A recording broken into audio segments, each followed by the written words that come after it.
بسم اللہ الرحمن الرحیم۔ مولانا اور رمضان۔ مولانا سے مراد آبرو علماء، استاد الاساتذہ، عارف باللہ حضرت مولانا علی صاحب کاوی رحمۃ اللہ تعالی علیہ ہے۔ حضرت علی رحمہ کا رمضان المبارک میں عبادت کا کیا عالم ہوتا تھا، کیا حال ہوتا تھا۔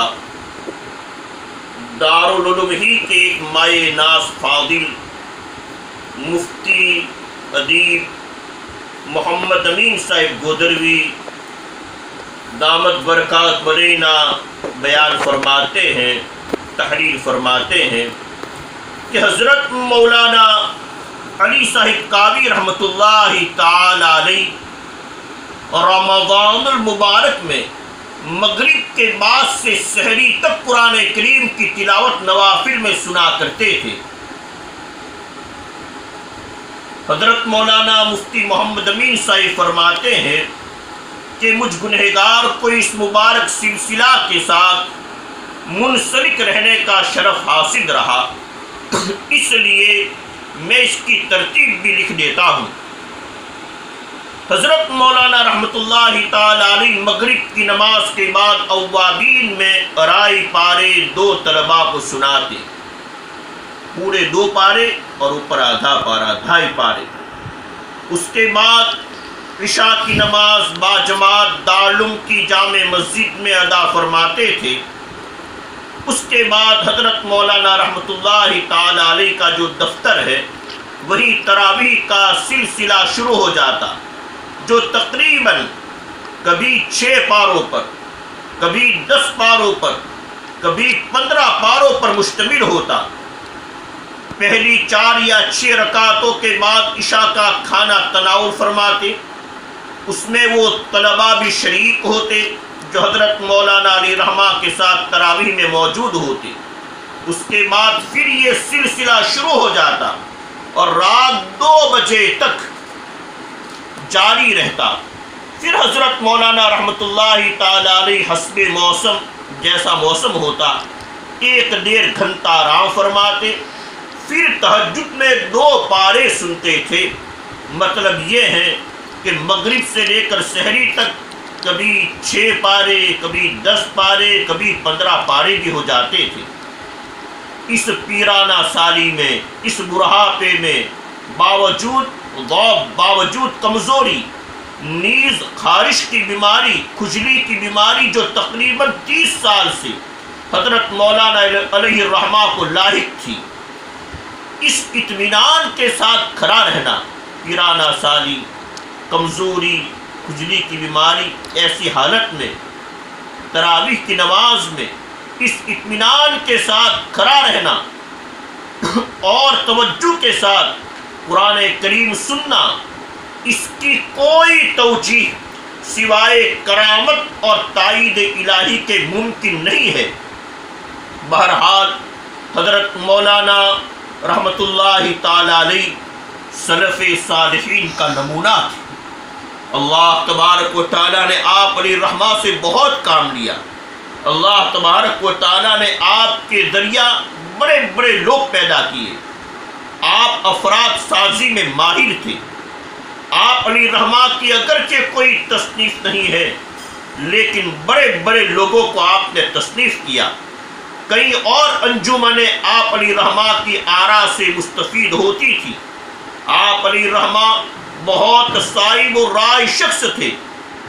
دنیا میں جو بھی آیا ہے اسے جانا ہوگا۔ زندگی گزار کر رخصت ہو جانا کوئی بڑی بات نہیں ہے، لیکن کوئی نمونہ چھوڑ جانا جو بعد والوں کے لیے مشعل راہ ہو، واقعی سعادت ہے۔ حضرت مولانا رحمۃ اللہ تعالی علیہ باوجود ضعف اور پیرانہ سالی کے اس درجہ خشوع اور خضوع سے نماز پڑھتے تھے۔ حضرت مولانا علی رحمہ باوجود ضعف اور پیرانہ سالی کے اس درجہ خشوع اور خضوع سے نماز پڑھتے تھے کہ نوجوانوں کے لیے بھی ان کی نماز قابل رشک ہوتی تھی۔ تعدیل ارکان کا بہت خیال رکھتے، ایک ایک رکن نماز کا نماز کا ایک ایک رکن سنت کے مطابق ادا ہو، اس کا بہت خیال رکھتے، بہت خیال کرتے۔ آپ علیہ الرحمہ کی نماز پرکیف ہوتی، کبھی نماز میں اور کبھی نماز سے فراغت کے بعد آپ پر اس قدر گریہ طاری ہوتا، آپ اس قدر روتے کہ پوری مسجد میں سنائی دیتا۔ ایک مرتبہ فجر کی نماز پڑھانے کے لیے کوئی آگے نہیں بڑھ رہا تھا، حضرت مولانا علی رحمہ نے خود نماز پڑھائی اور سورہ نبا میں یوم یقوم الروح والملائکۃ صفا لا یتکلمون پڑھتے ہوئے آپ پر اس قدر گریہ طاری ہو گیا کہ نماز پوری کرنا مشکل ہو گیا۔ اور یہ بات کوئی راز نہیں، دارالعلوم کے طلباء اور اساتذہ کرام سبھی آپ کی اس کیفیت سے واقف ہیں۔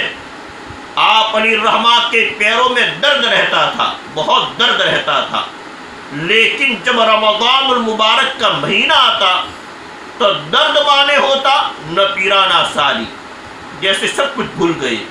بلکہ خود فرمایا کرتے تھے کہ جب رمضان کی آمد ہوتی ہے تو میں اللہ سبحانہ و تعالیٰ سے دعا کرتا ہوں کہ یا اللہ تعالیٰ مجھے آپ کے سامنے کھڑے ہونے کی توفیق عطا فرما۔